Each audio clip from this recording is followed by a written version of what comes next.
अरे बच्चों नमस्कार। एक बार फिर से आप सभी का डिजायर पॉइंट में बहुत बहुत स्वागत है। कैसे हैं आप सब? उम्मीद है बढ़िया होंगे और पढ़ाई कर रहे होंगे। बच्चों अब हम लोग स्टार्ट करने वाले हैं एक्सरसाइज 2.1 को। तो आइए बच्चों एक्सरसाइज 2.1 को स्टार्ट किया जाए। और आप जैसा कि जानते हैं कि क्लास 11th एनसीईआरटी का चैप्टर नंबर 2 क्या है, जिसका नाम है संबंध व फलन, यानी जिसे इंग्लिश में रिलेशन एंड फंक्शन कहा जाता है। बच्चों ये चैप्टर काफ़ी इंपॉर्टेंट है, क्योंकि ये चैप्टर केवल क्लास 11th में ही नहीं है। आप क्लास 11th पढ़ने के बाद आपको क्लास 12th में भी, यानी क्लास 12th का chapter number 1 relation and function ही है, यानी संबंध व फलन ही है।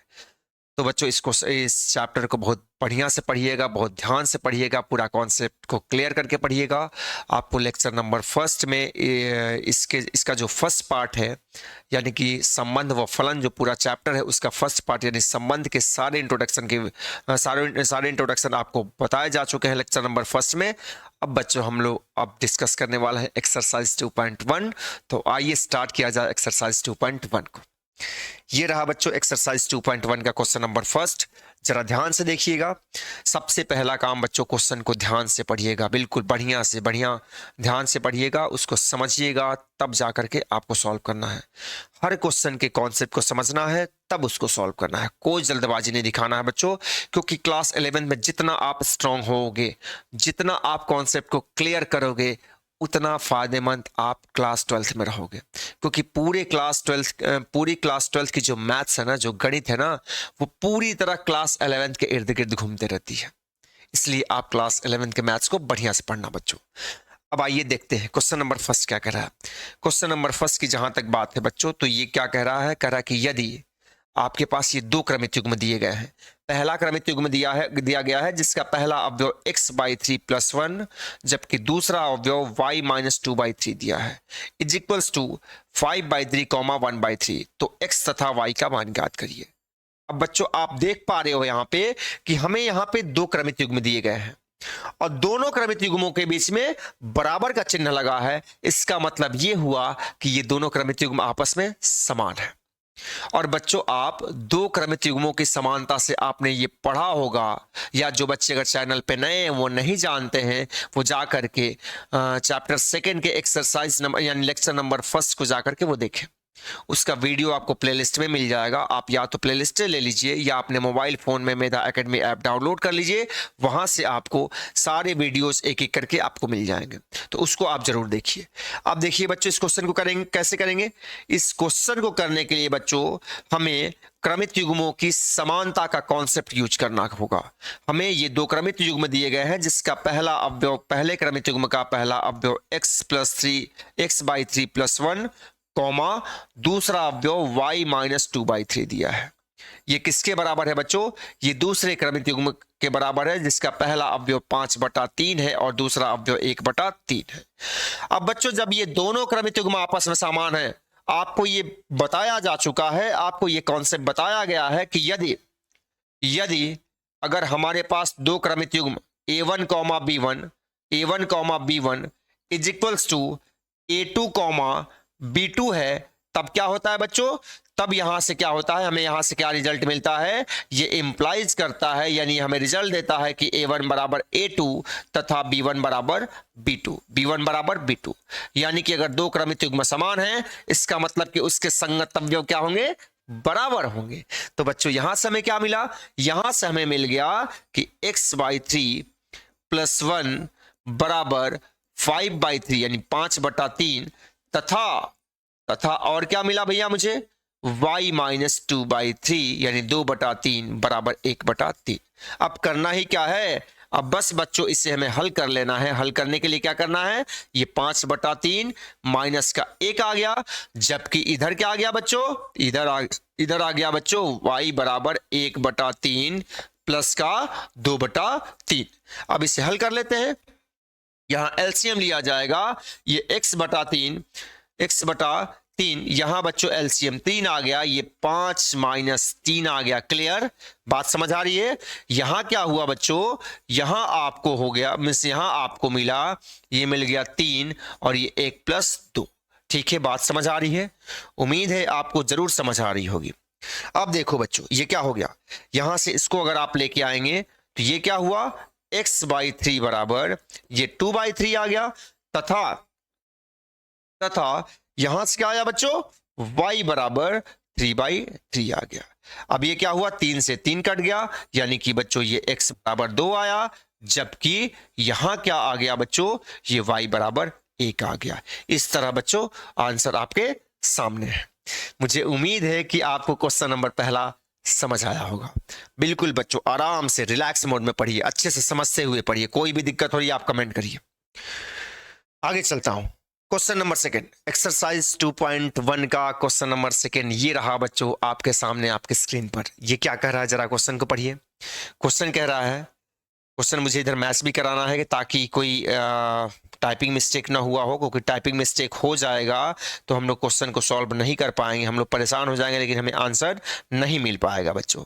ठीक है, क्वेश्चन कह रहा है यदि समुच्चय ए में 3 अवयव हैं, क्वेश्चन में बोला गया है कि यदि समुच्चय ए में 3 अवयव हैं तथा समुच्चय बी है, यहां पे ये प्रिंटिंग मिस्टेक है बच्चों, समुच्चय बी में कौन कौन से अवयव हैं, 3, 4, 5 हैं, तो ये बच्चों ये मिसप्रिंट हुआ है, ये बी होना चाहिए, यहां पे ई हो गया है।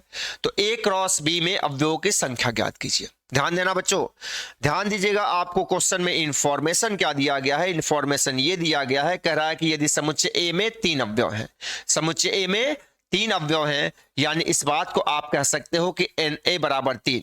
Na बराबर 3 का मतलब हुआ बच्चों number of element in set A is equals to 3, यानी समुच्चय A में अवयवों की संख्या 3 है, तथा उसके साथ ही साथ बच्चों हमें क्या दिया है, हमें एक सेट B दिया गया है जिसके अवयव 3, 4, 5 हैं। यानी एक तरह से ये देखा जाए तो आप ये कह सकते हो बच्चों कि समुच्चय B में भी कितने अवयव हैं, समुच्चय बी में भी बच्चों 3 अवयव हैं। बात समझ आई?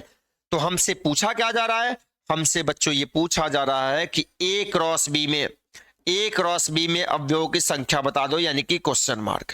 एन ए क्रॉस बी का मतलब हुआ बच्चों कि एन ए क्रॉस बी का मतलब हुआ number of element in A cross B, यानी कि ए क्रॉस बी में अवयवों की संख्या बराबर क्वेश्चन मार्क। अब जरा देखो बच्चों, आपको मैंने इसके इंट्रोडक्शन पार्ट में, यानी इस चैप्टर का लेक्चर नंबर 1 में मैंने एक कॉन्सेप्ट बताया था। वो कॉन्सेप्ट ये था कि यदि Na बराबर P, यानी यदि समुच्चय A में अवयवों की संख्या P हो, तथा और क्या बताया गया था, number of element in set B is equals to Q हो, तब यानी कि समुच्चय B में अवयवों की संख्या Q हो, तब A क्रॉस B में अवयवों की संख्या अवयवों की संख्या बच्चों क्या होती है, P इंटू Q होती है। बच्चों ये आपको मालूम है, ये जानते हैं, ये मैं इसलिए लिख रहा हूं ताकि जो बच्चे चैनल पे नए हैं उनका कॉन्सेप्ट क्लियर हो जाए। अब क्या होगा, अगर इस फॉर्मूले का हम लोग यूज करते हैं बच्चों, इस फॉर्मूले का यूज करते हैं तो यहां से क्या हो जाएगा, हमें क्या बताना है, number of element in A cross B. तो number of element in A cross B बराबर क्या, number of element in set A कितना है, 3। ठीक है, इस फॉर्मूले के अकॉर्डिंग क्या आ गया, ये 3, और बी में भी कितने अवयव हैं, 3, यानी कि बच्चों number of element in A cross B, यानी कि ए क्रॉस बी में अवयवों की संख्या कितनी हो जाएगी, 9 हो जाएगी। तो बात समझ आई? मुझे उम्मीद है कि आपको क्वेश्चन नंबर 2 भी ढंग से समझ में आ गया होगा। हर एक क्वेश्चन के कॉन्सेप्ट को समझते हुए चलेंगे बच्चों। जहां पे जिस क्वेश्चन में जो रूल आएगा उस रूल को जरूर पढ़ेंगे, जरूर समझेंगे, क्योंकि वो काफी जरूरी है। आपको मुझे स्ट्रांग बनाना है। आप क्लास 11th के मैथ्स को ढंग से पढ़िए, आराम से पढ़िए और अपने आप को स्ट्रांग बनाइए। चलते हैं बच्चों, अब हम लोग मूव करते हैं क्वेश्चन नंबर 3 की ओर। तीसरा क्वेश्चन ये देखिए बच्चों, तीसरा क्वेश्चन क्या है। तीसरा क्वेश्चन ये दिया गया है कि यदि G आपके पास एक समुच्चय है, G आपके पास एक समुच्चय है जिसमें 2 अवयव हैं। बच्चों यहाँ पे ये मिसप्रिंट है, यहाँ पे ये कर्ली ब्रैकेट यानी मझोला कोष्ठक होगा, यहाँ पे भी मझोला कोष्ठक होगा, क्योंकि आप जानते हैं कि समुच्चय के अवयव को सदैव मझोला कोष्ठक के अंदर लिखा जाता है, तभी वो समुच्चय बन पाता है, अदरवाइज समुच्चय नहीं बन पाता है। क्वेश्चन का है बच्चों कि यदि G एक समुच्चय है जिसके 2 अवयव हैं 7 और 8, जबकि H एक समुच्चय है जिसमें 3 अवयव हैं 5, 4, 2, तो G क्रॉस H बताना है आपको, G क्रॉस H और H क्रॉस G। ध्यान से देखना बच्चों, यदि G हमारे पास एक समुच्चय है, ध्यान से देखिएगा, G हमारे पास एक समुच्चय है जिसमें 2 अवयव हैं 7, 8, तथा उसके साथ ही साथ बच्चों हमारे पास एक H समुच्चय है जिसमें 3 अवयव हैं। कौन कौन से? 5, 4, 2। तब हमसे कह क्या रहा है कि आप G क्रॉस H ज्ञात करिए। G cross H, G cross H का मतलब हुआ बच्चों कि G तथा H का कार्तीय गुणन, जबकि H क्रॉस G का मतलब हुआ H तथा G का कार्तीय गुणन। तो आते हैं बच्चों, ये क्या होगा? हम ज्ञात करने वाले हैं क्या? G cross H। अब ये G क्रॉस H क्या होगा? G क्रॉस H बच्चों G तथा H के सभी क्रमिक युग्मों का समुच्चय होगा। क्या होगा? G तथा H के सभी क्रमिक युग्मों का समुच्चय होगा। तो आइए G और H के क्रमिक युग्म हम लोग लिख लेते हैं। ये क्या है बच्चों? 7,8 सॉरी 7,8 नहीं 7,5। इसके प्रत्येक अवयव को लेकर के इनके प्रत्येक अवयव के साथ आपको जोड़ा बनाना है। 7,5, उसके बाद 7,4, उसके बाद 7,2, उसके बाद 8,5, उसके बाद 8,4, उसके बाद 8,2। ठीक है, ये बच्चों G क्रॉस H नहीं हुआ। ये G क्रॉस H तब तक नहीं होगा जब तक आप इसको मझोला कोष्ठक के अंदर बंद नहीं करोगे। अब ये क्या आ गया बच्चों? G cross H। G cross H मतलब कि G तथा H का कार्तीय गुणन। अब क्या ज्ञात करना है? अब बच्चों हमें ज्ञात करना है H cross G। H cross G यानी कि H और G का कार्तीय गुणन। ये क्या होगा बच्चों? ये H तथा G के क्रमिक युग्मों का समुच्चय होगा। H तथा G के क्रमिक युग्मों का समुच्चय होगा। तो आइए फटाफट से जल्दी से कर लेते हैं। अब H क्रॉस G यानी H के प्रत्येक अवयव को लेकर के H के प्रत्येक अवयव को लेकर के G के प्रत्येक अवयव के साथ पेयर बनाना है, यानी जोड़ा बनाना है। यानी कि क्या होगा बच्चों? 5,7, उसके बाद फिर 5,8। ये क्या हुआ? 5,8 हो गया। फिर 4,7 क्या होगा? 4,7 हो गया। फिर बच्चों 4,8 हो गया, 4,8 हो गया। फिर बच्चों 2,7 हो गया, 2,7 हो गया। और बच्चों 2,8 हो गया। क्या हो गया? 2,8। ये मझोला कोष्ठक लगाई है। ये क्या हो गया? ये हुआ बच्चों H और G का कार्तीय गुणन। तो समझ आया बच्चों?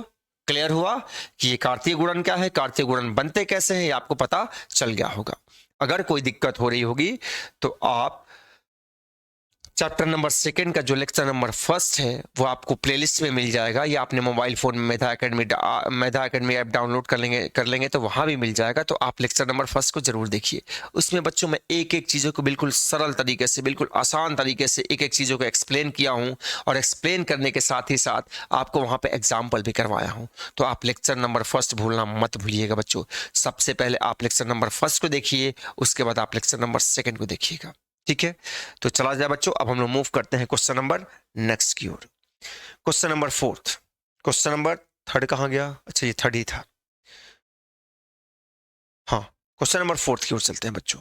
अब जरा गौर से देखो बाबू, गौर से क्या क्या लिखा है। क्वेश्चन को ढंग से पढ़िएगा। पहला काम बच्चों क्वेश्चन को प्रॉपर वे में पढ़ना, फिर आगे हम लोग इसको सॉल्व करेंगे। क्वेश्चन क्या कर रहा है? बताइए कि निम्नलिखित कथनों में से प्रत्येक सत्य है अथवा असत्य। बताइए कि निम्नलिखित कथनों में से प्रत्येक सत्य है अथवा असत्य, यानी हमें ट्रू और फॉल्स बताना है। यदि कथन असत्य है तो दिए गए कथन को सही बना करके लिखिए, यानी कि सत्य बना करके लिखिए। अब बच्चों मैं बात कर रहा हूं पहले कथन की। पहले कथन की बात की जाए। पहला कथन क्या कहा है? कहा यदि P एक समुच्चय है जिसमें 2 अवयव हैं M तथा N, और Q एक समुच्चय है जिसमें 2 अवयव हैं N तथा M, तो कह रहा है कि क्या P क्रॉस Q का मतलब हुआ बच्चों P तथा Q का कार्तीय गुणन। क्या P तथा Q के कार्तीय गुणन में ये अवयव हैं? ये अवयव हैं। इस क्वेश्चन को बच्चों मैं नेक्स्ट पेज पे लेके चल रहा हूं, जरा ध्यान से देखिएगा, जरा ध्यान से देखिएगा। ये 4th फर्स्ट, चौथे का 5वां, चौथे के 5वें में हमें क्वेश्चन ये दे रखा है बच्चों, हमें एक समुच्चय P दे रखा है जिसके अवयव M तथा N है। ठीक है, और वही हमारे पास एक Q समुच्चय दे रखा है जिसके अवयव N तथा M। ठीक, अब हमसे पूछ क्या रहा? P क्रॉस Q यानी P तथा Q का कार्तीय गुणन। बच्चों ये तो स्पष्ट है कि यदि P में 2 अवयव हैं, P में 2 अवयव हैं तथा Q में भी 2 अवयव हैं, तो ये क्लियर है कि P तथा Q के कार्तीय गुणन में टोटल 4 अवयव होंगे। क्या होंगे? 4 अवयव होंगे। लेकिन जरा ध्यान से देखिए, क्या यहाँ पे 4 अवयव हैं? क्या यहाँ पे क्या दिया है? P क्रॉस Q क्या दिया है, जिसमें केवल 2 अवयव हैं, एक Mn और एक Nm, Mn और Nm, Mn और Nm, ये दिया है। क्या ये सही है? क्या ये सही है बच्चों? बिल्कुल सही नहीं है, बिल्कुल सही नहीं है, ये गलत है, ये गलत है बच्चों, ये असत्य है, क्योंकि इसमें 2 अवयव, सॉरी ये क्या हो गया, यहां पे ये 2 अवयव, एक बार मैं फिर से इसको इरेज करके ही लिख दूं तो ज्यादा बेटर रहेगा, क्योंकि आपको दिखाई नहीं पड़ेगा तो अच्छा नहीं होगा। ये M cross M comma N। अब बच्चों क्या है कि इसमें 2 अवयव और इसमें भी 2 अवयव, यानी इनके कार्तीय गुणन में टोटल कितने अवयव होंगे बच्चों? 4 होंगे, 4 आप जानते हो, ठीक है। लेकिन यहाँ पे केवल 2 अवयव आए हैं, इसका मतलब क्या है? ये असत्य है। क्या है? ये असत्य है, असत्य है। अब इसको सत्य बना के लिखना है, ये क्या है? असत्य है। अब इसको सत्य कैसे बनाया जाए? तो देखिए, अब मैं सत्य बना के आपको दिखा रहा हूं, सत्य आपको बना के मैं यहां दिखा रहा हूं कि जब हम क्या ज्ञात करेंगे? P cross Q। P cross Q का मतलब हुआ, यानी P के प्रत्येक अवयव को लेकर के Q के प्रत्येक अवयव के साथ हमें जोड़ा बनाना है। यानी एक बार क्या होगा बच्चों? ये M कॉमा N होगा, दूसरी बार M कॉमा M होगा, M कॉमा M होगा, तीसरी बार N कॉमा N होगा, N कॉमा N होगा, और चौथी बार N कॉमा M होगा, N कॉमा M होगा। इस तरह बच्चों ये क्या आया? हमारा P क्रॉस Q आ गया। अब ये सत्य हो गया, ठीक है। अब चलते हैं बच्चों हम लोग अगले क्वेश्चन की ओर। क्वेश्चन नंबर 4 का सेकंड पार्ट देखा जाए। हमें इसमें बताना है कि कौन सा स्टेटमेंट ट्रू है, यानी कौन सा कथन सत्य है और कौन सा कथन असत्य है। तो दूसरा देखा जाए, दूसरा क्या कह रहा है? दूसरा कह रहा है कि यदि A और B अरिक्त समुच्चय हैं, यदि A और B दोनों क्या है? अरिक्त समुच्चय। अरिक्त समुच्चय मतलब क्या? Non empty set. तो A cross B, A cross B क्रमित युग्मों x, y का एक अरिक्त समुच्चय होगा, एक अरिक्त समुच्चय होगा। इस प्रकार ये ऐसे अरिक्त समुच्चय होगा कि x कहां से बिलोंग करेगा? A से, और y कहां से बिलोंग करेगा? B से। बच्चों फिर से ध्यान दो, यहां पे एक क्वेश्चन में ये स्टेटमेंट यानी ये कथन दिया गया है कि हमारे पास 2 समुच्चय हैं, एक है समुच्चय A और दूसरा है समुच्चय B, और दोनों कैसे समुच्चय हैं? दोनों अरिक्त समुच्चय हैं। अरिक्त का मतलब होता है नॉन एम्प्टी, नॉन एम्प्टी का मतलब ये होता है कि दोनों समुच्चयों में कोई ना कोई अवयव अवश्य होंगे, ठीक। तो फिर कह रहा है कि तब A क्रॉस B, यानी कि A तथा B का कार्तीय गुणन क्या होगा? A तथा B का कार्तीय गुणन सभी क्रमित युग्मों x, y का समुच्चय होगा, x, y का एक अरिक्त समुच्चय होगा, और ऐसा होगा कि इस क्रमित युग्म का पहला अवयव यानी x समुच्चय A से बिलोंग करेगा, जबकि इस क्रमित युग्म का दूसरा अवयव y समुच्चय B से बिलोंग करेगा। बच्चों स्टेटमेंट 100% राइट, एकदम 100% सही है, यानी कि सत्य है। कैसे सत्य है मैं दिखा रहा हूं, कैसे सत्य है मैं दिखा रहा हूं। चौथा नंबर, चौथा का सेकंड, इसने ये कह रखा है कि A तथा B 2 अरिक्त समुच्चय है। क्या है? 2 अरिक्त समुच्चय है। अरिक्त समुच्चय इस प्रकार है कि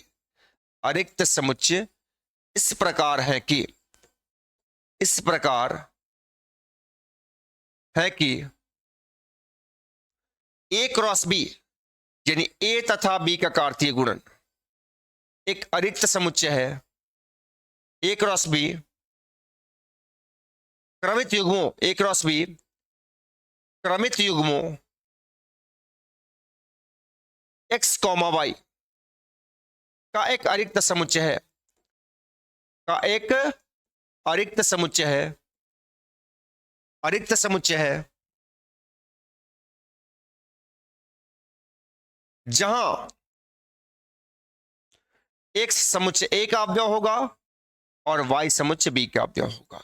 बच्चों ये 100% राइट स्टेटमेंट, 100%। क्यों है मैं बता रहा हूं आपको। मैंने जब क्रमित युग्म की परिभाषा बताया था, उस क्रमित युग्म की परिभाषा में हमने बताया था कि A तथा B का क्रमित युग्म उन सभी क्रमित युग्मों, A तथा B का कार्तीय गुणन उस सभी क्रमित युग्मों x, y का समुच्चय होगा, जहां x कहां से आएगा? समुच्चय A से आएगा, और y कहां से आएगा? समुच्चय बी से आएगा। बच्चों ये जो मैंने स्टेटमेंट लिखाया था ना कार्तीय गुणन के परिभाषा में, ये पूरा का पूरा स्टेटमेंट इसी बात को कह रहा है, क्योंकि ये शब्दों में लिखा गया है और उसी बात को मैंने यहाँ पे क्या कर दिया है, मैथमेटिकल भाषा यानी गणितीय भाषा में लिख दिया है। तो बिल्कुल हम जानते हैं कि अगर हमारे पास दो समुच्चय ए तथा बी अरिक्त समुच्चय होंगे तो उनका कार्तीय गुणन भी क्या होगा, उन सभी क्रमित युग्मों x, y का समुच्चय होगा। जहां x, y का समुच्चय होगा वो भी कैसा समुच्चय होगा, अरिक्त समुच्चय होगा। जहां x कहां से आएगा, प्रथम सेट से, यानी कि x belongs to set A होगा और y belongs to set B होगा। तो बच्चों ये कथन क्या है, सत्य है। कथन क्या है, ये जो कथन दिया गया है बच्चों ये पूरी तरह सत्य है। आप आंसर मैच करा सकते हो। अब चलता हूं बच्चों, ये क्वेश्चन नंबर 4 में आई थिंक 2 ही क्वेश्चन थे क्या, नहीं 2 क्वेश्चन नहीं हो रहे होंगे। अब देखता हूं 2 क्वेश्चन थे कि और थे आगे, नहीं तीसरा भी है, तीसरा भी है बच्चों। ये भी क्वेश्चन नंबर 4 का थर्ड पार्ट है। वही हमें सत्य और असत्य बताना है। ये कह रहा है, जरा क्वेश्चन को ध्यान से देखना बच्चों, कि यदि ए एक समुच्चय है जिसमें दो अवयव हैं 1,2, जबकि बी एक समुच्चय है जिसमें दो अवयव हैं 3,4, तब कह रहा है कि A cross B intersection C बराबर क्या होगा, ए क्रॉस बी इंटरसेक्शन फाई बराबर फाई होगा। बच्चों ये मिसप्रिंट है, फाई है। ये सत्य है कि असत्य है। अब जरा एक बात समझो बच्चों, एक बात समझो। मैंने आपको एक कॉन्सेप्ट बताया था। वो कॉन्सेप्ट क्या बताया था, मैंने कहा था कि यदि हमारे पास दो समुच्चय हैं, यदि हमारे पास दो समुच्चय ए और बी ऐसे हैं कि यदि ए बराबर फाई हो जाए, यानी कि यदि ए रिक्त समुच्चय हो जाए या बी रिक्त समुच्चय हो गया, तब ए क्रॉस बी यानी दोनों का कार्तीय गुणन भी क्या होता है, एक रिक्त समुच्चय होता है। ठीक, जरा ध्यान समझिएगा बच्चों। यदि हमारे पास दो समुच्चय दिए गए हैं ए तथा बी, और उनमें से या तो पहला समुच्चय रिक्त हो, ए बराबर फाई का मतलब हुआ बच्चों रिक्त समुच्चय, या तो पहला समुच्चय रिक्त हो या दूसरा समुच्चय रिक्त हो, तो इन दोनों का कार्तीय गुणन क्या होता है, एक रिक्त समुच्चय होता है। बच्चों हम लोग जानते हैं, ठीक है, पहला कॉन्सेप्ट। दूसरा कॉन्सेप्ट ये है कि किसी समुच्चय को अगर आप रिक्त समुच्चय से उसका इंटरसेक्शन करेंगे, उसका इंटरसेक्शन निकालेंगे, तो ये क्या आता है, एक रिक्त समुच्चय ही आता है। ठीक है, ये दोनों कॉन्सेप्ट को ध्यान रखिएगा बच्चों। एक कॉन्सेप्ट तो इसी चैप्टर का है, ये कॉन्सेप्ट समुच्चय का है, यानी कि पहला चैप्टर का है। इन दोनों कॉन्सेप्ट को बच्चों ध्यान में रखना। इन दोनों कॉन्सेप्ट को ध्यान रखते हुए मैं इस क्वेश्चन का सॉल्यूशन बता रहा हूं। अब जरा इधर आइए, जरा गौर से देखिए क्या है, क्योंकि हमें क्या दिया है बच्चों, हमें दिया गया है यहां पे, जरा गौर से देखना, हमें यहां पे समुच्चय ए दिया गया है जिसमें कितने अवयव हैं, जिसमें दो अवयव हैं 1,2, जबकि बच्चों हमें एक दूसरा समुच्चय बी दिया गया है जिसमें दो अवयव हैं 3,4। ठीक है, अब हमसे पूछा है ए क्रॉस बी इंटरसेक्शन सी।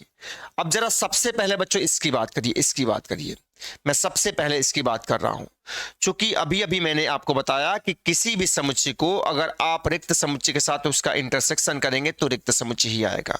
ठीक है, यानी कि सबसे पहले बच्चों मैं बात कर रहा हूं बी इंटरसेक्शन फाई का।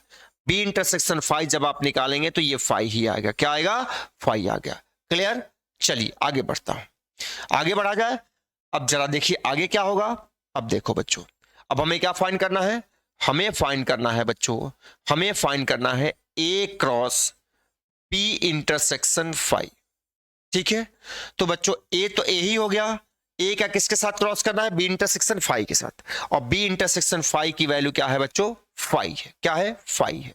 यानी कि अब हमें क्या करना पड़ेगा, अब हमें बच्चों समुच्चय ए का किसके साथ कार्तीय गुणन ज्ञात करना है, रिक्त समुच्चय के साथ। किसके साथ, रिक्त समुच्चय के साथ। और बच्चों आप जानते हो कि अगर आप दो समुच्चयों का कार्तीय गुणन ज्ञात कर रहे हो, उन दोनों में से या तो कोई एक रिक्त हो जाए या दोनों रिक्त हो जाए, तो वहां पे उनका कार्तीय गुणन क्या होता है, उनका कार्तीय गुणन बच्चों रिक्त समुच्चय होता है। क्या होता है, रिक्त होता है। इस तरह स्टेटमेंट क्या है बच्चों, ट्रू स्टेटमेंट है। क्या है, ये सत्य है। अतः कथन क्या है, सत्य है। कथन यहां पे सत्य है। उम्मीद है बच्चों ये भी क्वेश्चन का सॉल्यूशन आपको समझ में आ गया होगा। बिल्कुल बच्चों सामान्य भाषा, बिल्कुल आसान भाषा में मैं चीज़ों को समझाने का प्रयास कर रहा हूं, ताकि बच्चों आप एक एक चीज़ 100% समझ लीजिए। और बच्चों अगर आपको क्लास पसंद आए तो आप चैनल को सब्सक्राइब करना बिल्कुल मत भूलिएगा, और चैनल को सब्सक्राइब करने के साथ ही साथ आप उसको लाइक शेयर और कमेंट भी कर दीजिएगा। आप अपने अधिक से अधिक दोस्तों को इस चैनल का लिंक शेयर करिए ताकि आपके अधिक से अधिक दोस्त उसका लाभ उठा सकें। तो चलते हैं बच्चों, आगे की ओर बढ़ा जाए। अब हम लोग मूव करते हैं क्वेश्चन नंबर 5वां की ओर। अब क्वेश्चन नंबर 5वां क्या कर रहा है बच्चों, जरा गौर से देखना। क्वेश्चन नंबर 5वें में हमें ए एक समुच्चय दिया गया है जिसमें 2 अवयव है -1, तब हमसे क्या बोला है, हमसे कहा गया है कि a क्रॉस a ज्ञात करिए। अब जरा देखिए, अब आपके दिमाग में ये चलने लगा होगा कि अरे सर ये क्या आ गया, हम लोगों ने तो 2 समुच्चयों के कार्तीय गुणन को पढ़ा था, हमने तो 3 समुच्चयों के कार्तीय गुणन को नहीं पढ़ा है। कोई बात नहीं बच्चों, कोई बात नहीं, मैं बता रहा हूं, रुके रहिए। देखिए, आपको हैरान परेशान होने की बच्चों कोई जरूरत नहीं है। आप हर एक कॉन्सेप्ट को समझते हुए आगे बढ़िए, जरा गौर से देखिएगा। हमें ज्ञात करना है बच्चों a क्रॉस a। इसको आप कह सकते हैं कि ये 3 समुच्चयों का कार्तीय गुणन है, यानी कि एक ही समुच्चय 3 समुच्चय का काम कर रहा है। यहां पे a और a का कार्तीय गुणन है बच्चों, ठीक है। तो जरा देखिए, इस बात को बच्चों हम ऐसे भी लिख सकते हैं। इस बात को अगर मैं चाहूं तो a क्रॉस a लिख सकता हूं। तो अब क्या काम किया जाए, अब यहां से सबसे पहले ये ज्ञात कर लिया जाए, ठीक है। तो आइए ये ज्ञात करते हैं। अब मैं ज्ञात करता हूं बच्चों a तथा a का कार्तीय गुणन, यानी कि समुच्चय a के कौन कौन से अवयव हैं, -1, 1 है। इसी का हमें कार्तीय गुणन किससे ज्ञात करना है, -1, 1 से। अब जरा देखो बच्चों, ये क्या होगा, जरा देखिएगा, -1, -1, यानी कि -1 ये इससे संबंधित हुआ, ये फिर -1 से संबंधित होगा। अब आपको आइडिया लग गया होगा बच्चों, ठीक है। अब बारी किसकी, 1 का पेयर बनाओगे -1 के साथ, 1, -1 और फिर ये 1, 1। क्लियर हुआ बच्चों, आपके पास अब a क्रॉस a आ चुका है। लेकिन फाइनली बच्चों हमें क्या ज्ञात करना है, हमें ज्ञात करना है a क्रॉस a, जिसको हम लोग जानते हैं कि हम लोग ऐसे लिख सकते हैं, ठीक है। तो आइए वैसे लिख लिया जाए, यानी इस बात को क्या लिखा जा सकता है, a क्रॉस a, और उसी का कार्तीय गुणन किससे ज्ञात करोगे, a से। किससे, a से। तो आते हैं बच्चों, जरा गौर से देखना, गौर से देखिएगा। अब a क्रॉस a हमारे सामने ये आ चुका है, यही हमारा a क्रॉस a है, ध्यान से देख लीजिएगा। तो मैं क्या लिखूं, ये -1, -1, फिर -1, 1, फिर 1, -1, फिर 1, 1, ठीक है। इसका हमें किसके साथ क्रॉस करना है, किसके साथ इसका वो ज्ञात करना है, क्या बोलते हैं, कार्तीय गुणन ज्ञात करना है। इसका ज्ञात करना है बच्चों सेट a के साथ। तो सेट a क्या है आपके सामने, जरा गौर से देखिएगा कि क्या है सेट ए है बच्चों, सेट ए में 2 अवयव हैं, -1, 1। अब क्या होगा, अब बच्चों ये a क्रॉस a था, ये भी एक समुच्चय बन चुका है, ये एक समुच्चय बन चुका है, और इसका हमें किससे कार्तीय गुणन ज्ञात करना है, इस समुच्चय के साथ। तो कोई बात नहीं बच्चों, कोई बात नहीं, इसका हर एक अवयव उसके हर एक अवयव के साथ क्या बनाएगा, संबंधित होगा। जरा देखिएगा ध्यान से, ये क्या हुआ, -1, -1, ये किससे जुड़ेगा, -1 से। सॉरी, यहाँ पे मतलब कि अब ये कार्तीय गुणन नहीं हो गए बच्चों, ये अब 3 का समूह बन गया। क्या बन गया, 3 का समूह। उसके बाद फिर -1, -1, उसके बाद ये 1, ठीक है। उसके बाद बच्चों -1, -1, -1, फिर ये -1, -1, 1, फिर उसके बाद 1, -1,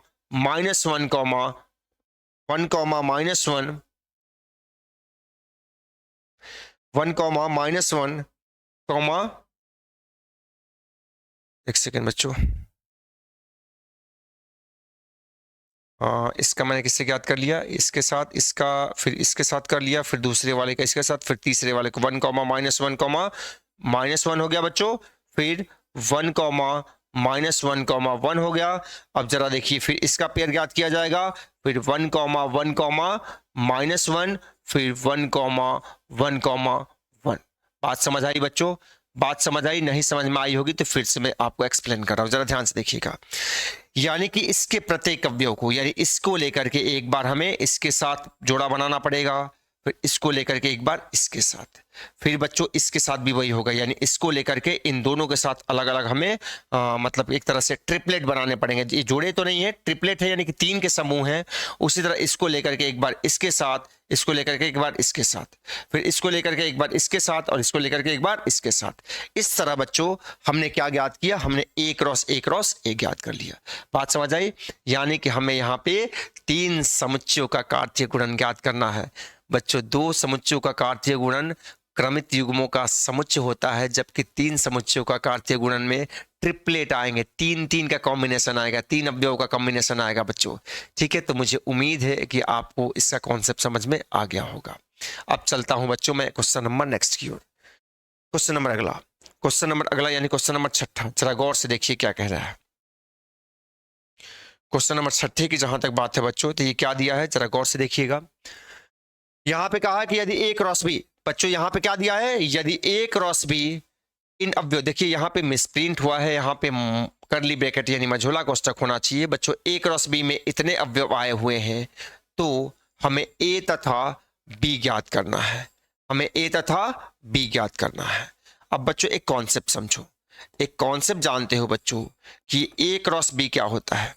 A cross B, A cross B A तथा B के, A तथा B के सभी क्रमित युग्मों का समुच्चय होता है, सभी क्रमित युग्मों का समुच्चय होता है, सभी क्रमित युग्मों का समुच्चय होता है, समुच्चय होता है। जानते हो बच्चों, समुच्चय होता है। ठीक है, जहां प्रत्येक क्रमित युग्म का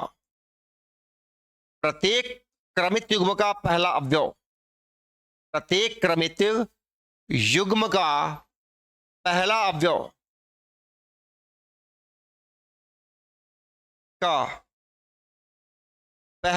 समुच्चय A का होता है। पहला अवयव कहां से होता है, वो समुच्चय A का होता है, समुच्चय A का होता है। जबकि हर क्रमित युग्म का दूसरा अवयव बच्चों, दूसरा अवयव क्या होता है, समुच्चय B का होता है। आपको ये कॉन्सेप्ट मालूम है बच्चों। जब कॉन्सेप्ट मालूम है तो आइए क्वेश्चन को हल किया जाए, क्वेश्चन को सॉल्व किया जाए। क्वेश्चन को सॉल्व करने के लिए बच्चों अब क्या हो जाएगा, इतने कॉन्सेप्ट को समझने के बाद कि A क्या होगा, A क्रॉस B के सभी क्रमित युग्मों, A क्रॉस B के सभी क्रमित युग्मों के प्रथम अवयव का समुच्चय होगा। यानी कि बच्चों ये प्रथम अवयव का समुच्चय, किसका प्रथम अवयव, क्रमित युग्मों के प्रथम अवयव का समुच्चय होगा, ये बात तो स्पष्ट आपको क्लियर है बच्चों। ठीक है, यानी कि ये किसका समुच्चय होगा, ये बच्चों इसका और इसका समुच्चय होगा। क्लियर? यहां पे हमें लग रहा है कुछ मिसप्रिंट है क्या, चेक कर लूं। क्वेश्चन नंबर 6 है AX AY BX BY, बच्चों हाँ मिसप्रिंट है, BX BY ये B है। ठीक, अब जरा ध्यान से देखना बच्चों, प्रथम अवयव का समुच्चय A लिख लिया मैंने, फिर दूसरी बार भी A आया है। बच्चों आप जानते हो कि समुच्चय को लिखते समय किसी भी अवयव की पुनरावृत्ति नहीं होती है, यानी A 2 बार आया लेकिन लिखा जाएगा 1 बार। आइए मैं लिख ले रहा हूं, एक बार मैं लिख लिया, 2 बार फिर आगे देखता हूं, फिर B फिर B। लेकिन बच्चों ये एक्चुअल में क्या हुआ, इसमें तो 2 ही अवयव आए ना, क्योंकि अवयव की पुनरावृत्ति नहीं की जाती है। भले मैंने यहाँ पे एक बार दिखाने के लिए उसमें से उठा के A और A यहाँ रख दिया, बट यहाँ पे 2 बार ये नहीं लिखा जाएगा। इसका एक्चुअल मतलब क्या हुआ कि ये A, B। ठीक है, उसी तरह बच्चों अगर मैं B की बात करूं, समुच्चय B की बात की जाए, तो समुच्चय B क्या होगा, द्वितीय अवयव का समुच्चय। किसका होगा, द्वितीय अवयव का, यानी कि A क्रॉस B में जितने भी क्रमित युग्म आए हैं उनके द्वितीय अवयव का समुच्चय होगा बच्चों। क्या होगा, द्वितीय अवयव का समुच्चय होगा। तो जरा गौर से देखिएगा, गौर से देखिए, द्वितीय अवयव क्या है बच्चों, x y फिर x फिर y। लेकिन बच्चों अवयव की पुनरावृत्ति नहीं की जाती है, यानी कि इसका सही आंसर हुआ x, y का समुच्चय। तो आई थिंक, मुझे उम्मीद है कि आपको इस क्वेश्चन का भी सॉल्यूशन आसानी से समझ में आ गया होगा। क्लियर हो गया, स्पष्ट हो गया सारी बातें। चलते हैं आगे बढ़ता हूं बच्चों, आगे चलता हूं क्वेश्चन नंबर 7 की ओर। अब जरा देखिए क्वेश्चन नंबर 7 क्या कह रहा है। क्वेश्चन नंबर 7 ये कहा है बच्चों कि मान लीजिए कि ए आपके पास एक समुच्चय है जिसमें 2 अवयव हैं 1,2, जबकि बी आपके पास एक समुच्चय है जिसमें 4 अवयव हैं 1,2, 3, 4, और सी आपके पास एक समुच्चय है जिसमें 2 अवयव है 5,6, और डी एक समुच्चय है जिसमें अवयव कितने हैं 5, 6, 7, 8। ठीक, बात समझ आ गई? बात समझ आई बच्चों? हाँ, समझ आ गई होगी। अब कह रहा है कि आप सत्यापित करिए। सत्यापित करिए यानी कि सिद्ध करके दिखाइए। क्या सिद्ध करके दिखाना है? ये देखिए, इसका पहला पार्ट, पहले पार्ट का सॉल्यूशन मैं देखता हूं। 7th फर्स्ट का सॉल्यूशन जरा ध्यान से देखना बच्चों। हमसे ये कहा गया है कि आप ये सिद्ध करिए कि A cross B intersection C बराबर A cross B intersection A cross C। तो सबसे पहले बच्चों मैं क्या ले रहा हूं? सबसे पहले मैं बायां पक्ष को ले रहा हूं। बायां पक्ष सिद्ध करना है ना, तो सिद्ध करने के लिए मैं ले रहा हूं A cross B intersection C। अब जरा बच्चों गौर से देखना, समुच्चय A क्या है? समुच्चय A के अवयव है बच्चों 1,2। इसके साथ हमें किसका कार्तीय गुणन ज्ञात करना है? बी इंटरसेक्शन सी का। बी इंटरसेक्शन सी मतलब कि इस समुच्चय और इस समुच्चय का इंटरसेक्शन। ठीक है, अब जरा बच्चों इंटरसेक्शन में हम उन अवयवों को लेते हैं, यानी इन दो समुच्चयों का अगर मैं क्या ज्ञात करूं? इंटरसेक्शन ज्ञात करूं, तो हमें उन अवयवों को लेना होगा जो दोनों में कॉमन होंगे। क्या होंगे? दोनों में कॉमन, यानी कि दोनों में उभयनिष्ठ होंगे। क्या बच्चों कोई भी अवयव इसमें कॉमन है क्या? नहीं है ना। तो आप बच्चों जानते हो चैप्टर नंबर 1 में आपने पढ़ा था कि यदि हमारे पास यदि 2 अवयवों का इंटरसेक्शन करने पे अगर हमारे पास क्या आ जाए? कोई अवयव ना आए, इसका मतलब क्या है? वो रिक्त समुच्चय है। रिक्त समुच्चय का मतलब क्या है? फाई है। यानी कि बच्चों हमें किसके साथ इसका कार्तीय गुणन किससे ज्ञात करना होगा? फाई के साथ। किसके साथ बच्चों? फाई के साथ। अब बच्चों आप अच्छी तरह जानते हो कि किसी भी समुच्चय का किसी रिक्त समुच्चय के साथ जो आप कार्तीय गुणन ज्ञात करते हो तो क्या होता है? वो एक रिक्त समुच्चय होता है। क्या होता है? रिक्त समुच्चय। यानी कि बच्चों अगर मैं इस समुच्चय का इस रिक्त समुच्चय के साथ कार्तीय गुणन ज्ञात करूंगा तो क्या आएगा? फाई आएगा, यानी कि ये रिक्त समुच्चय आ जाएगा। तो इस तरह बच्चों इसका लेफ्ट हैंड साइड हमने सॉल्व किया। अब बारी है इसके दाहिने पक्ष। किसकी? दाहिने पक्ष की, यानी कि राइट हैंड साइड की। तो जरा गौर से देखना बच्चों, राइट हैंड साइड क्या कह रहा है? ये कह रहा है बच्चों A क्रॉस B, यानी A तथा B का कार्तीय गुणन का क्या करना? हमें इसका इंटरसेक्शन ज्ञात करना है। किसके साथ? A और C के कार्तीय गुणन के साथ। तो सबसे पहले बच्चों हम लोग क्या करते हैं? यहां पे A और B का कार्तीय गुणन ज्ञात कर लेते हैं। समुच्चय A ये है बच्चों और B ये है। ठीक है, तो हमें इसकी जरूरत पड़ेगी, थोड़ा सा स्पेस चाहिए, हमें जगह चाहिए, तो मैं जगह ले लेता हूं। उसके बाद मैं इनका कार्तीय गुणन ज्ञात करता हूं, यहीं से ज्ञात कर लेता हूं। यानी A के प्रत्येक अवयव को लेकर के B के प्रत्येक अवयव के साथ हमें पेयर यानी कि जोड़ा बनाना होगा। यानी कि बच्चों ये क्या होगा? 1,1 हो जाएगा, फिर क्या हो जाएगा? 1,2 हो जाएगा, फिर क्या हो जाएगा? 1,3 हो जाएगा, फिर क्या हो जाएगा? 1,4 हो जाएगा। यानी पहले समुच्चय के पहले अवयव को लेकर के हमने क्या किया? दूसरे समुच्चय के प्रत्येक अवयव के साथ जोड़ा यानी कि पेयर बना लिया। अब बारी किसकी है? अब समुच्चय A के दूसरे अवयव की, यानी दूसरे अवयव को लेकर के बाकी सबके साथ आप पेयर बनाओगे। यानी कि ये क्या होगा बच्चों? जरा गौर से देखना, ये होगा 2,1, फिर ये 2,2, फिर ये 2,3 और ये फिर 2,4। क्लियर हुआ? यानी कि इस तरह बच्चों, इस तरह हमने क्या ज्ञात कर लिया अभी? A cross B। क्या? A क्रॉस B यानी कि A तथा B का कार्तीय गुण, मैंने इसको ज्ञात किया। अब हमें इंटरसेक्शन करना है। किसके साथ? किसके साथ इंटरसेक्शन करना है बच्चों? ये सिंबल इंटरसेक्शन का है। किसका है? इंटरसेक्शन का। अब जरा देखिए आगे क्या करना है। अब हमें ज्ञात करना है बच्चों क्या? A क्रॉस C, यानी A का C के साथ कार्तीय गुणन। तो जरा इसको भी ज्ञात कर लेते हैं। ये क्या हो जाएगा? 1,5 क्या होगा? 1,5 हो गया, फिर ये 1,6 हो गया, फिर ये 2,5 हो गया, फिर ये 2,6 हो गया। बात समझ आई? क्लियर हो गया? यानी कि बच्चों मैंने क्या काम किया? मैंने यहां पे ए क्रॉस बी भी, यानी ए और बी का कार्तीय गुणन भी ज्ञात कर लिया और मैंने ए और सी का कार्तीय गुणन ज्ञात कर लिया। अब करना क्या है, हमें इन दोनों कार्तीय गुणन का इंटरसेक्शन निकालना है, इंटरसेक्शन, यानी कि अब हमें उन अवयवों को लेना है इनमें से जो दोनों में कॉमन होंगे। बच्चों जरा ध्यान से देखना, क्या कोई अवयव कॉमन है क्या? क्या 1,1 उसमें आया है क्या? बिल्कुल नहीं आया है। 1,2 उसमें आया है क्या? बिल्कुल नहीं आया है। 1,3 उसमें आया है क्या? बिल्कुल नहीं आया है। 1,4 उसमें आया है क्या? नहीं आया है। 2,1 आया है क्या? नहीं आया। 2,2 भी नहीं आया। 2,3 भी नहीं आया। 2,4 भी नहीं आया। यानी कि बच्चों इसका जो इंटरसेक्शन आया फाइनली वो क्या आ गया? फाई आ गया। क्या आ गया? फाई। फाई मतलब रिक्त समुच्चय। हमने क्या देखा बच्चों कि लेफ्ट हैंड साइड में भी, लेफ्ट हैंड साइड की जो वैल्यू थी वो भी फाई यानी रिक्त समुच्चय आया, जबकि राइट हैंड साइड के भी वैल्यू रिक्त समुच्चय आ गया। अतः आप फाइनली बच्चों क्या कहोगे?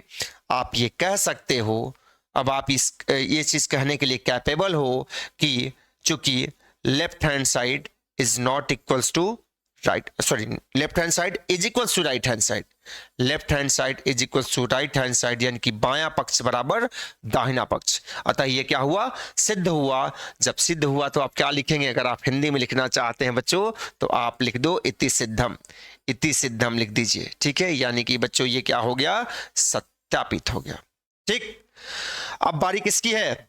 अब इसमें इसके सेकेंड पार्ट की बारी है बच्चों। सेकेंड पार्ट में क्या बोला है? सेकेंड पार्ट में क्या बोला है? एक सेकेंड क्वेश्चन मैच करा लूं मैं जरा। सेकेंड पार्ट, हाँ, सेकेंड पार्ट में बोला है कि A cross C B cross D का एक उपसमुच्चय है। ए क्रॉस सी यानी ए तथा सी का कार्तीय गुणन बी तथा डी का कार्तीय गुणन का एक उपसमुच्चय है। तो ये कब पता चलेगा? ये तब पता चलेगा बच्चों जब हम ए क्रॉस सी भी ज्ञात कर लेंगे और बी क्रॉस डी भी ज्ञात कर लेंगे। तो आते हैं बच्चों, सबसे पहले हम लोग ज्ञात करते हैं ए क्रॉस सी। सबसे पहले क्या ज्ञात करें? ए क्रॉस सी, यानी क्वेश्चन नंबर 7वां का सेकेंड पार्ट। सेकेंड पार्ट हम लोग सॉल्व करने जा रहे हैं। हम लोग सबसे पहले बच्चों ज्ञात करेंगे ए क्रॉस सी। ए क्रॉस सी समुच्चय ए क्या है जरा गौर से देखिए। समुच्चय ए में दो अवयव हैं बच्चों, 1,2, यानी कि मैं लिख लेता हूं यहां पे 1,2, और आप बच्चों ये देख पा रहे हो कि सी में कितने अवयव हैं बच्चों? सी में भी दो अवयव हैं, 5,6। इसको भी मैं लिख ले रहा हूं, यानी कि इसको मैंने क्या लिखा? ये हो गया बच्चों 5,6। अब आइए इसका कार्तीय गुणन ज्ञात किया जाए।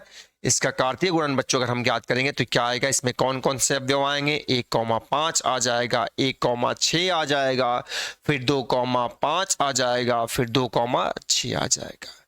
क्लियर? अब किसकी बारी है? अब क्या ज्ञात करना है बच्चों? अब हमें ज्ञात करना है B cross D. B cross D, जरा ध्यान से देखिए, बी क्रॉस डी ज्ञात कर लेता हूं। आइए इसको भी ज्ञात कर लिया जाए, बी क्रॉस डी। अब समुच्चय बी में कौन कौन से अवयव हैं? समुच्चय बी में बच्चों 4 अवयव हैं, 1, 2, 3, 4 आपको दिख रहे हैं, सामने स्क्रीन पे दिख रहा है। यानी कि बच्चों ये क्या आ गया? 1, 2, 3, 4। अब इसका हमें किसके साथ क्रॉस करवाना है? किसके साथ कार्तीय गुणन ज्ञात करना है? डी के साथ। समुच्चय डी में कितने अवयव हैं बच्चों? 4, 5, 6, 7, 8। क्या है? 5, 6, 7, 8। अब जरा गौर से देखिए बच्चों, इसका कार्तीय गुणन ज्ञात किया जाए। क्या होगा? इस अवयव को लेकर के इसके सभी अवयवों के साथ जोड़ा बनाना होगा, यानी कि 1,5, 1,6, 1,7, 1,8। उसी तरह बच्चों 2 को लेकर के सबके साथ जोड़ा बनाना होगा, 2,5, 2,6, 2,7 और ये 2,8। ठीक उसी तरह बच्चों 3 को लेकर सबके साथ जोड़ा बनाना होगा, 3,5, 3,6, 3,7 और ये बच्चों 3,8। ठीक उसी तरह 4 को लेकर के सबके साथ पेयर बनाना होगा, 4,5, 4,6, 4,7 और बच्चों ये 4,8। क्लियर हुआ? क्लियर हुआ? अब देखिए ए क्रॉस सी यानी ए तथा सी का कार्तीय गुणन हम लोगों ने ये ज्ञात किया है और बी तथा डी का कार्तीय गुणन हम लोगों ने ये ज्ञात कर लिया। हमसे प्रश्न में ये पूछा गया है कि क्या ए क्रॉस सी पूछा नहीं गया है, हमें सत्यापित करना है। क्या सत्यापित करना है, क्या सिद्ध करना है? हमें यह सिद्ध करना है कि ए क्रॉस सी यानी ए तथा सी का कार्तीय गुणन बी तथा डी के कार्तीय गुणन का उपसमुच्चय है। अब बच्चों ये उपसमुच्चय क्या होता है? उपसमुच्चय होता क्या है भाई? उपसमुच्चय ये होता है, सबसे पहले मैं आपको उपसमुच्चय का थोड़ा कॉन्सेप्ट बता दूं।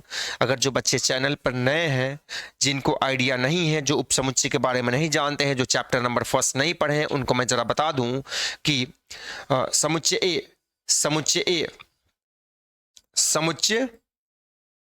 ए बी का उपसमुच्चय कहलाता है। बी का उपसमुच्चय कहलाता है। उपसमुच्चय कहलाता है यदि ए के सभी अवयव बी में हो। सभी अवयव बी में हो। बात समझ आ गई? बात समझ में आ गई? अब हमें बताना क्या है कि A cross C B cross D का उपसमुच्चय है। इसका मतलब कि ए क्रॉस सी के सभी अवयव बी क्रॉस डी में होने चाहिए। तो जरा देखिए 1,5 इसमें है क्या? 1,5 को देखा जाए बिल्कुल है। 1,6 इसमें है क्या? बिल्कुल है भैया। 2,5 इसमें है क्या? 2,5 बिल्कुल है। 2,6 इसमें है क्या? बिल्कुल इसमें है। बच्चों आप कह सकते हो, आप ये कह दो कि चूंकि ए क्रॉस सी के सभी अवयव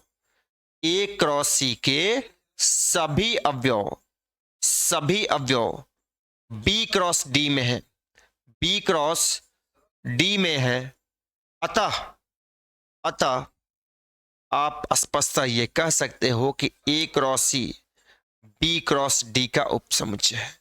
बी क्रॉस डी का उपसमुच्चय है। आई थिंक ये समझ में आ गया बच्चों, यानी कि ये सिद्ध हुआ। अतः आप यहां पे लिख दो कि इति सिद्धम, यानी हम लोगों ने इस बात का सत्यापन कर चुके हैं कि A cross C B cross D का उपसमुच्चय है। समझ आ गया? उम्मीद है बच्चों इस क्वेश्चन का भी सॉल्यूशन आपको समझ में आ गया होगा। ठीक है, अब चलते हैं बच्चों हम लोग कहां? अब चलते हैं हम लोग बच्चों क्वेश्चन नंबर 8 की ओर। क्वेश्चन नंबर 8वां क्वेश्चन ये रहा आपके सामने। ये कह रहा कि मान लीजिए हमारे पास ए एक समुच्चय है जिसमें 2 अवयव हैं 1,2 तथा बी एक समुच्चय है जिसमें 2 अवयव हैं 3,4। तब कहा गया है कि ए क्रॉस बी यानी कि ए क्रॉस बी लिखिए। ठीक है, तो आइए बच्चों हम लोग लिख लेते हैं ए क्रॉस बी। ध्यान से देखो, ए क्रॉस बी यानी ए तथा बी का कार्तीय गुणन। समुच्चय ए क्या है बच्चों? समुच्चय ए में 2 अवयव हैं, जबकि समुच्चय बी में भी कितने अवयव हैं? इसमें भी 2 अवयव हैं। इनका कार्तीय गुणन ज्ञात करेंगे तो हमारे पास हम जानते हैं कि इसमें 4 अवयव होंगे।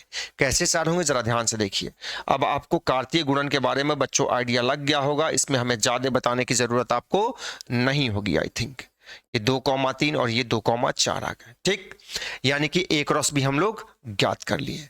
अब कह रहा है कि ए क्रॉस बी के कितने उपसमुच्चय होंगे?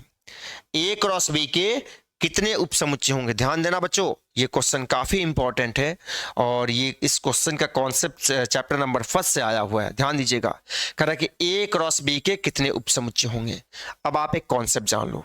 आपको मैं एक कॉन्सेप्ट बता दूं बच्चों, आप ये जानते हो कि चूंकि यदि ए में n अवयव हो, यदि समुच्चय ए में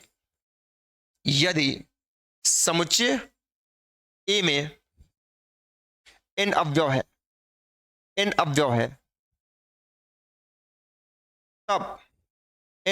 है, तब ए के सभी उपसमुच्चयों की संख्या, ए के यानी समुच्चय ए के सभी उपसमुच्चयों की संख्या, सभी उपसमुच्चयों की संख्या बच्चों ये होती है 2 की घात n। कितनी होती है? 2 की घात n। क्लियर हुआ? यदि a में n अवयव हैं तो a के सभी उपसमुच्चयों की संख्या 2 की घात n होती है। ठीक है, तो बच्चों उसी तरह ये a क्रॉस b भी क्या है? ए क्रॉस बी भी क्या है? एक समुच्चय है। क्या है? एक समुच्चय है। अब आप यहां पे देख पा रहे हो, चूंकि आप देख पा रहे हो कि number of element in A cross B, यानी ए क्रॉस बी में समुच्चय ए क्रॉस बी में अवयवों की संख्या कितनी है बच्चों? 1 2 3 4, 4 अवयव है। कितने हैं? 4 अवयव है। 4 अवयव आ गए। अतः बच्चों आप ये कह सकते हो कि ए क्रॉस बी के सभी उपसमुच्चयों की संख्या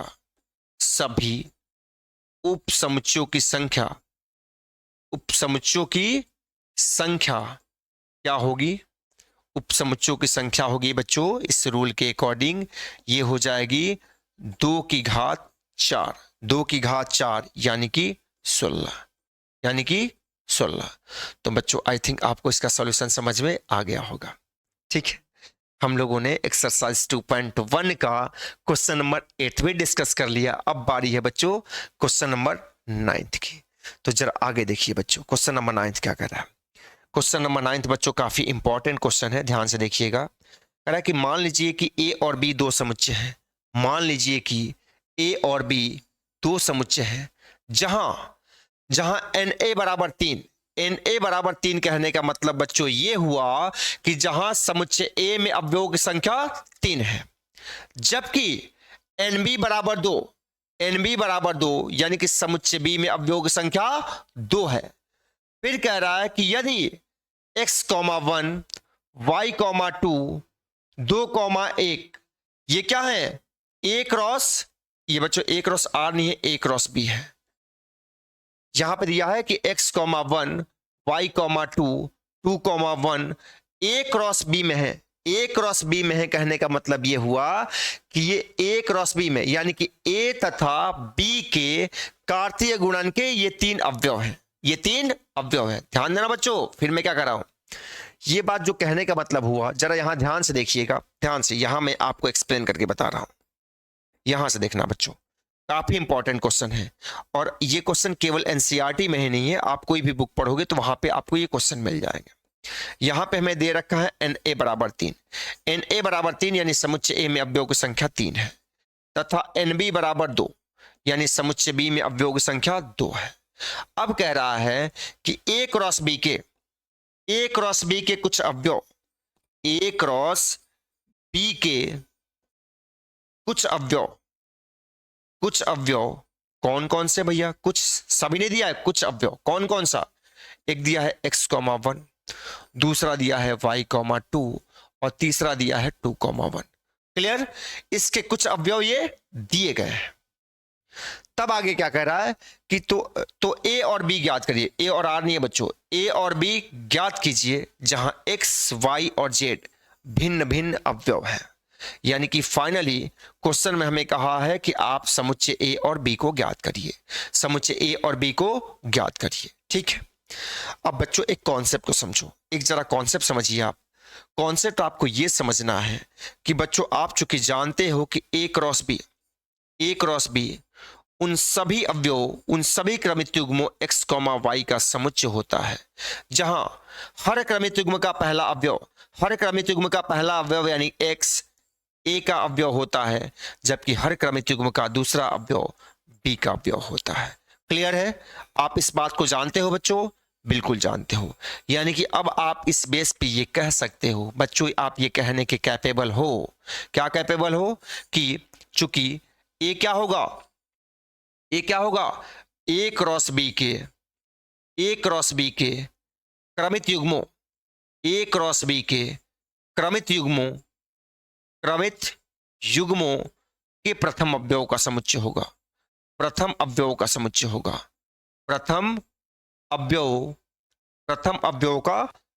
होगा। क्लियर है बच्चों? क्लियर है? बात क्लियर होगी। ठीक है, उसी तरह बच्चों अगर मैं बी की बात करूं, अगर मैं बात किसकी करूं बच्चों, अगर मैं बात कर लूं बी की बात करता हूं। उसी तरह बच्चों अगर बी की बात की जाए, ध्यान दीजिएगा, बी क्या होगा? बी होगा बच्चों ए क्रॉस बी के क्रमित युग्मों के द्वितीय अवयवों का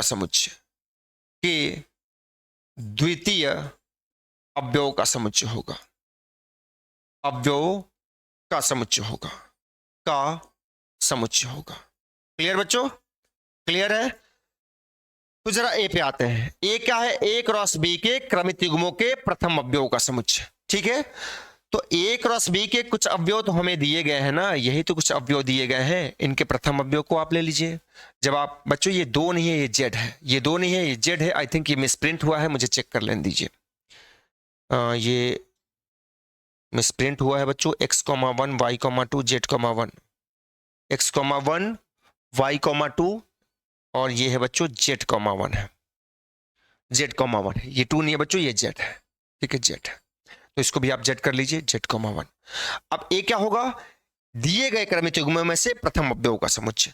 तो अगर हम प्रथम अवयव लेते हैं बच्चों तो क्या आएगा? यानी a की बात की जाए तो इसमें x आ गया, y आ गया और z आ गया।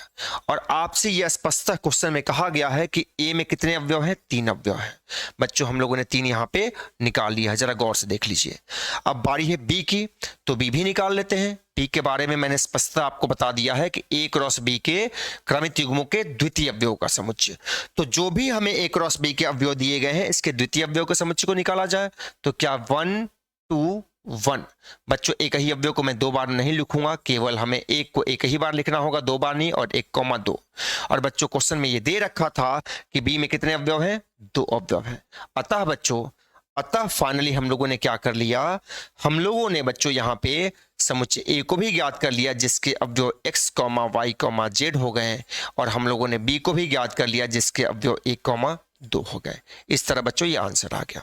अब बच्चों हमारे पास इस एक्सरसाइज का लास्ट क्वेश्चन रह गया है, जो क्वेश्चन नंबर 10 है, उसको भी डिस्कस करके हम लोग इस एक्सरसाइज को फिनिश कर देते हैं। फिर हम लोग नेक्स्ट क्लास में नेक्स्ट एक्सरसाइज पढ़ेंगे। तो बच्चों अगली एक्सरसाइज ये रही आपके सामने। ये काफी इंपॉर्टेंट क्वेश्चन है बच्चों। ये भी क्वेश्चन सारे बुक में, आप जो भी बुक पढ़ेंगे सब में दिया गया है। क्वेश्चन कह रहा है कि कार्तीय गुणन a क्रॉस a में 9 अवयव है।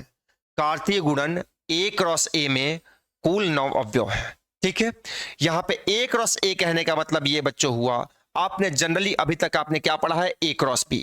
a क्रॉस b क्या होता है? a तथा b का कार्तीय गुणन होता है। जबकि a क्रॉस a का मतलब हुआ कि a का a के साथ ही कार्तीय गुणन, यानी कि इसमें जितने भी क्रमित युग्म आएंगे, जितने भी x, y आएंगे बच्चों, उसमें से x भी कहां का अवयव होगा? a का ही अवयव होगा, और y भी कहां का अवयव होगा? a का ही अवयव होगा। यानी इस कार्तीय गुणन में जितने भी क्रमित युग्म आएंगे, उसका पहला अवयव भी समुच्चय a का ही होगा, और दूसरा अवयव भी समुच्चय a का ही होगा। क्लियर? इसने कह रखा है कि a क्रॉस a में कुल 9 अवयव है। इस इंफॉर्मेशन को लीजिए जरा। इसने स्पष्टता बच्चों ये कह दिया, ये हमें बता रखा है कि a क्रॉस a यानी कि number of element in a cross a बराबर 9। तो क्या मैं इस बेस पे ये नहीं कह सकता हूं, क्या ये नहीं कह सकता हूं कि number of element in set a is equal to 3? बिल्कुल बच्चों, बिल्कुल। 3 अवयव इसमें और 3 अवयव इसमें, तभी तो जाके ये 6 अवयव हुआ। आप जानते हो कि जैसे समुच्चय A में आपके पास P अवयव हैं, समुच्चय B में Q अवयव हैं, तो आप अच्छी तरह जानते हो कि number of element in A cross B यानी A क्रॉस B में कुल अवयवों की संख्या P इंटू Q होती है ना। उसी बेस पे मैंने मान लिया इसमें 3 अवयव, इसमें 3 अवयव, तब जाके टोटल 9 हो गए। यानी कि ये क्लियर हो गया कि हमें A में कितने अवयव ढूंढने हैं? 3। उसमें से कुछ अवयव ये दिया गया है a क्रॉस a के बच्चों कुछ अवयव हमें दिए गए हैं। चूंकि a क्रॉस a के कुछ अवयव हमें दिए गए हैं, ये भी क्वेश्चन बच्चों कुछ हद तक लास्ट वाले क्वेश्चन की तरह है। कुछ अवयव हमें ये दिए गए हैं, कुछ अवयव कह लो या कुछ क्रमित युग्म कह लो, कुछ क्रमित युग्म ही कह लीजिए, आपके लिए ज्यादा बेटर होगा। कुछ क्रमित युग्म यहाँ पे दिए गए हैं, वो कौन कौन से हैं? पहला है बच्चों -1,0 और दूसरा है 0,1। तो बच्चों ये क्या है? a क्रॉस a के क्रमित युग्म है, यानी इसका पहला अवयव भी a का होगा, दूसरा अवयव भी a का होगा। ठीक है, तो आइए ज्ञात कर लेते हैं। यानी कि अब हमें क्या ज्ञात करना है? समुच्चय a। समुच्चय ए में क्या? पहला अवयव भी भैया a का ही होगा, दूसरा अवयव भी a का होगा। तो पहला अवयव तो -1 आ गया, दूसरा अवयव इसका 0 आ गया, तीसरा अवयव 1 आ गया। बिल्कुल स्पष्ट था, क्योंकि पहला अवयव भी a का ही है, दूसरा अवयव भी a का ही है। अगर पहले अवयव की बात करूं तो मैं इसको लिया, फिर मैंने इसको ले लिया, फिर अगर दूसरे की बात करूं, इसको लिया, अब इसको फिर दोबारा क्यों लो भाई, एक बार तो ले चुका हूं ना, समुच्चय में अवयव की पुनरावृत्ति नहीं होती है, इसलिए मैंने इसको फिर नहीं लिया, फिर लास्ट में मैंने इसको ले लिया। तो इस तरह बच्चों ये इसका आंसर, ये काफी इंपॉर्टेंट क्वेश्चन है, इसको जरा आप ध्यान से देख लीजिएगा, क्योंकि बच्चों में बहुत ज्यादा इस क्वेश्चन को लेकर कंफ्यूजन होता है। और फिर एक बात और बोला है इसमें, समुच्चय ए तो हम लोगों ने ज्ञात कर ही लिया है, फिर बोला है कि अब आप ए क्रॉस ए के शेष अवयव भी ज्ञात करिए। इसका दूसरा पार्ट, ए क्रॉस ए के शेष अवयव भी ज्ञात करिए। कोई बात नहीं बच्चों, आ गया, देखिए कोई समस्या नहीं इसमें। अब आपको ए क्रॉस ए ज्ञात करना है ना, ए क्रॉस ए के शेष अवयव ज्ञात करने हैं, तो आप ए क्रॉस ए ज्ञात कर लीजिए। पहले ज्ञात करिए, क्या है इसका अवयव -1 0 1, और इसके साथ आप क्रॉस इसको करेंगे तो ये इतना आ गया। चलिए आते हैं, ज्ञात करते हैं क्या होगा। -1, -1, -1, -1, फिर -1, 1, फिर बच्चों 0, -1, फिर 0, 0, फिर ये 0, 1, फिर 1, -1, फिर ये 1, 0, फिर ये 1, 1। क्लियर हुआ? यानी हम लोगों ने बच्चों ए क्रॉस ए पूरी तरह ज्ञात कर लिया। अब हमें बताना क्या है, ए क्रॉस ए के शेष अवयव। तो आइए बस 2 सेकेंड, ए क्रॉस ए के शेष अवयव यानी कि जो दिए गए हैं अवयव, उनको छोड़ करके बाकी सभी अवयव बताना है।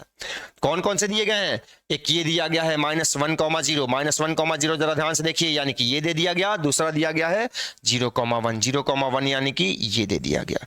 बाकी इसको छोड़ करके हमें सब ले लेने हैं, यानी कि मुझे लेना है -1, -1, फिर लेना है बच्चों -1, 1, फिर लेना है मुझे 0, -1, फिर हमें लेना है बच्चों 0, 0, फिर हमें लेना है 1, -1, फिर हमें लेना है बच्चों 1, 0, फिर हमें लेना है 1, 1। इस तरह ये बच्चों ये आंसर हुआ।